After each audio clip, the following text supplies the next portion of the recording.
invitado en esta mañana al doctor Diego Martínez Izquierdo, abogado penalista. Vamos a dialogar con él sobre este tema. ¿Cuál es el próximo desarrollo que tendrá el caso Sobornos 2012-2016 tras la presentación, el alegato final de la Fiscalía el día de ayer, en la cual la fiscal pidió sentencias de cárcel de 8 años y una reparación económica de más de $1.000 millones en este caso? Hasta aquí llegaría la labor de la Fiscalía y vendría la tarea de los jueces, pero conozcamos en mayores detalles sobre el futuro desarrollo. Bienvenido, doctor Martínez. Buenos días, Gustavo. Muchas gracias por la invitación. Siempre es un gusto estar acá en nuestra casa, porque la consideramos así. Con lo que manifestó ayer la fiscal general, es importante manifestar que por fin, para los ciudadanos que tal vez buscan o buscamos justicia en un proceso penal, creería yo, no se van a poder presentar ya más incidentes, más recusaciones, porque ya prácticamente el proceso está llegando a su etapa final. Ha sido un juicio bastante tortuoso en el cual se han presentado todo tipo de recursos. Así es, bastante largo, bastante controvertido, bastante incidentado, diría yo, una serie de incidentes con el objeto de ¿qué? De dilatar el proceso, seguramente buscando alguna otra salida, no legal diría yo, sino más bien política.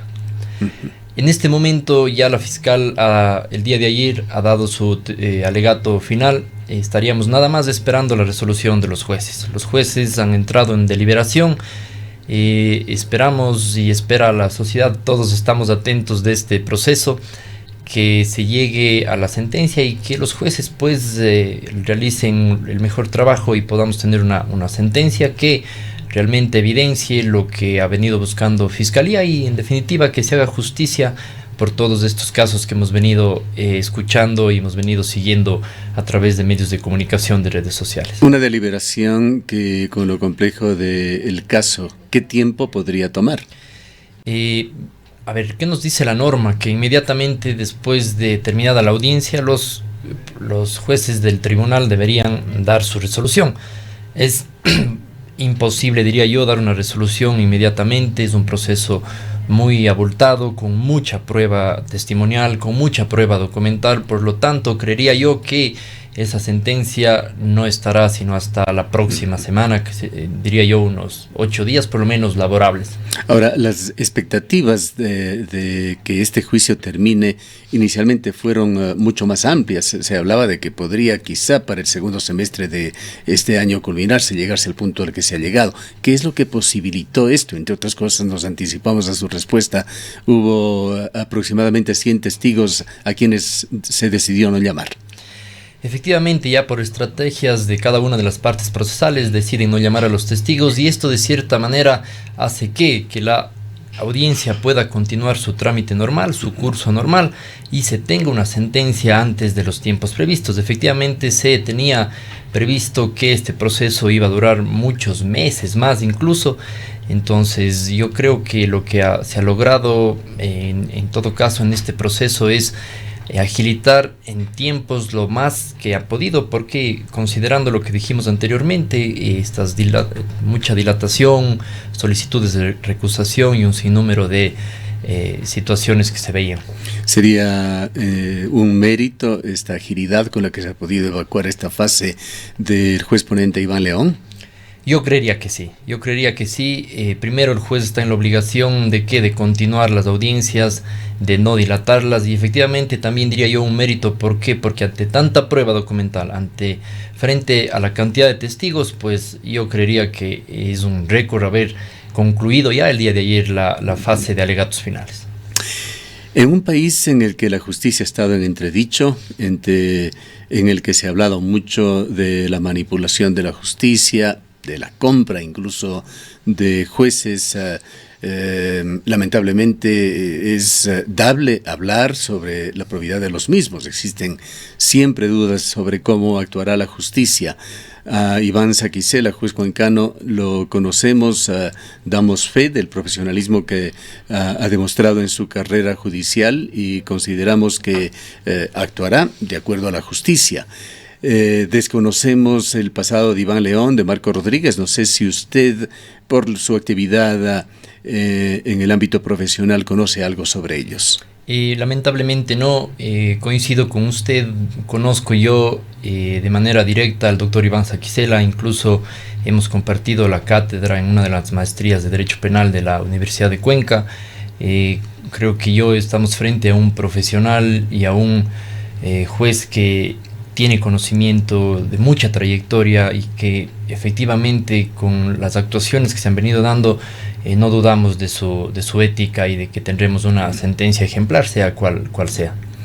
Volviendo a las posibles sentencias que puedan emitir los jueces, ¿en qué situación quedaría Rafael Correa en caso de ser sentenciado a prisión? Esta situación es muy interesante. El Código Orgánico Integral Penal establece autorías, establece una autoría directa y establece también una autoría mediata. Al expresidente Rafael Correa efectivamente lo están acusando. ¿Por qué? Por una autoría mediata. ¿En qué consiste esa autoría mediata? Si nos remitimos a lo que dice el catedrático alemán Klaus Roxin, es ese hombre de atrás, ¿sí? El que se vale de un instrumento, de una persona, ¿para qué? Para delinquir, pero es el hombre de atrás, a través de esa autoría mediata, quien tiene el dominio, y es efectivamente que el Código Orgánico Integral Penal ha verificado esa situación, sobre todo en los órganos o organismos donde efectivamente existe una cabeza, una base para delinquir, y el resto, los que están, digamos, en un nivel jerárquico inferior, son aquellos que participan de manera directa. Esta situación también fue interesante. ¿Por qué? Porque recuerdo en el caso Fujimori en el Perú se utilizó esta misma herramienta de la teoría de la autoría mediata, en donde se le pudo juzgar al expresidente del Perú, Alberto Fujimori. La fiscal acertadamente, digo yo, en cuanto a la teoría del delito, ha aplicado la autoría mediata, que al parecer encaja tal vez perfectamente de acuerdo a las pruebas y de acuerdo a lo que dijo la fiscal exactamente era que resulta obvio y probado que el expresidente Rafael Correa fue el líder absoluto de una estructura delictiva que habría estado operando desde las altas esferas del Estado, es decir, el principal responsable. Efectivamente, aquí lo que yo manifestaba anteriormente, cabe perfectamente la teoría esta que nos trae la autoría mediata de Roxin, en donde efectivamente el hombre de atrás es el que maneja todo, no actúa directamente, no es el autor material el que tiene en sus manos, pero es el que actúa. Es el hombre de atrás, le conoce la doctrina, el que maneja, el que efectivamente piensa y está al mando de la organización. ¿Qué importancia, qué relevancia puede tener aquí la aspiración presentada por la Fiscalía en el alegato final, también aquella muy distante presentada por la Procuraduría? ¿Cómo dirimen esto los jueces dentro de su proceso de decisiones? ¿Cuánto toman en cuenta estas posiciones? A ver, ¿qué nos dice la norma? La norma es muy clara, el Código Orgánico Integral Penal. Sin acusación no hay juicio, y quien tiene el monopolio de la acción penal pública es Fiscalía. Si bien tenemos otras instituciones que representan al Estado, es Fiscalía la que tiene el monopolio de la acción, y son los jueces que tienen que sentenciar de acuerdo a lo manifestado por Fiscalía General del Estado. Si bien, insisto, habrán otras posiciones, tal vez las mismas, pero de diferentes ópticas, Fiscalía es la que tiene el monopolio de la acción, y los jueces tendrán que responder y resolver el juicio de acuerdo a lo que Fiscalía probó y lo que Fiscalía acusó. Ahora, más allá de esto, la fiscal Diana Salazar ha señalado que vienen otras investigaciones por lavado de activos, por peculado, a más de este juicio por cohecho, que es el que está llegando ya a este punto culminante. ¿Habrá visto usted y escuchado posiblemente, doctor Martínez, la denuncia pública que ha hecho Fernando Balda hace 2 días, denominada La Ruta del Dinero, en la cual nuevamente presenta una serie de audios, de documentos, fotografías, incluso números de cuentas bancarias que estarían develando la punta del ovillo? El nombre del reportaje es sugerente, es La Ruta del Dinero justamente, pero esto está en un ámbito extrajudicial. Es una denuncia que hace un político ecuatoriano aupado por políticos españoles, y entendemos que con un cierto grado de apoyo del gobierno nacional. ¿Cómo debería enrumbarse este tema si es que se lo hace? Justamente antes de venir acá, escuché la entrevista que se le hacía a Fernando Balda, y efectivamente él lo que decía es que esta ruta del dinero estaba nuevamente de cabeza el expresidente Rafael Correa. Ahora bien, se hablaba de paraísos fiscales. Efectivamente existen paraísos fiscales, hemos escuchado, se ha verificado en algunas audiencias con prueba que se han enviado dineros a paraísos fiscales. ¿Cómo direccionar esta acusación? Pues efectivamente Fernando Balda este rato es un ciudadano común, tendrá que hacer valer sus derechos como ciudadano común y como víctima que somos todos por parte del Estado al haber un delito que afecta a toda la ciudadanía. Habrá que hacerlo a través de Fiscalía. ¿Para qué? Para que Fiscalía nuevamente inicie un proceso. ¿Cabe aquí una acusación particular del propio Fernando Balda o de cualquier otro ciudadano? Yo considero que sí. ¿Por qué? Porque al final nosotros, el artículo 411 del Código Orgánico Integral Penal señala quiénes son víctimas. Nosotros podremos ser víctimas indirectas, entonces considero yo que cabría una acusación particular por cualquier ciudadano, ya que al estar de por medio recursos del Estado, recursos públicos que al final nos corresponden a los ciudadanos, podría presentarse de manera directa una acusación, ya que somos víctimas también en esos procesos. Tiene un panorama muy complejo en el futuro inmediato el expresidente Rafael Correa. Yo considero que sí. Parece que las puertas se están cerrando. Fiscalía, si es que logra aprobar lo que manifestaba el día de ayer, y es grave la acusación que se realizaba ayer, compararlo con Pablo Escobar, decía que no tocan pero manejan todo. Entonces, si es que eso llega a pasar y si es que existe una sentencia condenatoria, pues efectivamente que vamos a tener un panorama distinto tal vez en los próximos días, en los próximos meses. Cambiando de tema, doctor Martínez, y aprovechando su especialidad, que es el del ámbito penal, quisiéramos opinión sobre la cárcel de Cuenca, el gravísimo incidente, un asesinato masivo. Esa es la lectura de 6 personas en un marco en el cual se teme un descontrol por parte de las autoridades de este centro carcelario. A ver, respecto a Turi, personalmente y desde la experiencia profesional, la situación que viven los internos en Turi no es de las mejores.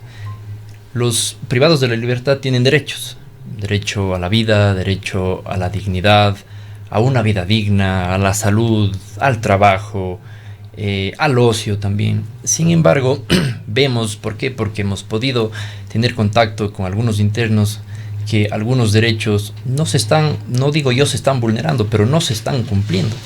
Entonces, a la pregunta respecto a estos homicidios, asesinatos que se verificaron y a través de redes sociales tuvimos conocimiento, es una situación grave desde mi punto de vista. ¿Por qué? Porque no es de esto último, es de casi todos los días. Nosotros escuchamos los problemas en la cárcel, vemos que viralizan ellos mismos los videos. Creo yo, no existe el control suficiente, un control riguroso. ¿Para qué? Para que este tipo de situaciones dejen de pasar en esta... Nos decía un ex defensor del pueblo que los presos pueden tener un teléfono celular, que no hay una provisión explícita sobre esto, pero al mismo tiempo ha habido denuncias de que este grave problema carcelario está relacionado con la comunicación que peligrosos internos tienen con el mundo externo y que continúan haciendo de las suyas, trabajando con mafias. Así es. Nosotros ya en el mundo jurídico, entre los abogados, sabemos hasta en son de broma manifestar que el día de mañana se va a cometer un delito, pero la noche anterior al interior de la cárcel ya lo conocen. Es una situación grave porque yo considero, si bien tienen derechos, yo considero que los privados de la libertad no podrían manejar un celular. ¿Por qué? Porque efectivamente tenemos comunicación hacia afuera y las comunicaciones están previstas dentro de los centros. Tenemos teléfonos, ¿para qué? Para que podamos comunicarnos con nuestros familiares, amigos en horas determinadas, porque de lo contrario tenemos efectivamente lo que ya hemos visto, que ellos mismos realicen videos, tomen fotografías. ¿De qué? De circunstancias internas de la cárcel. ¿Y qué nos dice eso? ¿Cuál es el mensaje? Que no hay control, que no existe ningún tipo de control. ¿Hasta qué punto tendría asidero esta aseveración que lo han hecho personas que de alguna manera cercanas al tema, que dicen que la cárcel de Cuenca y la mayoría de cárceles ecuatorianas están tomadas por las mafias? Es una situación bastante grave lo que se escucha. Yo esperaría que no sea así, porque de lo contrario estaríamos hipotecando nuestra ciudad, estaríamos hipotecando incluso hasta la misma, diría yo, seguridad de nuestros hijos, de nuestros nietos. ¿Por qué? Vemos una cárcel que casi está ocupada en su totalidad. Si bien tenemos centros de detención provisional, pero también son un número importante que lo que hacen es que la cárcel de Turi esté casi copada.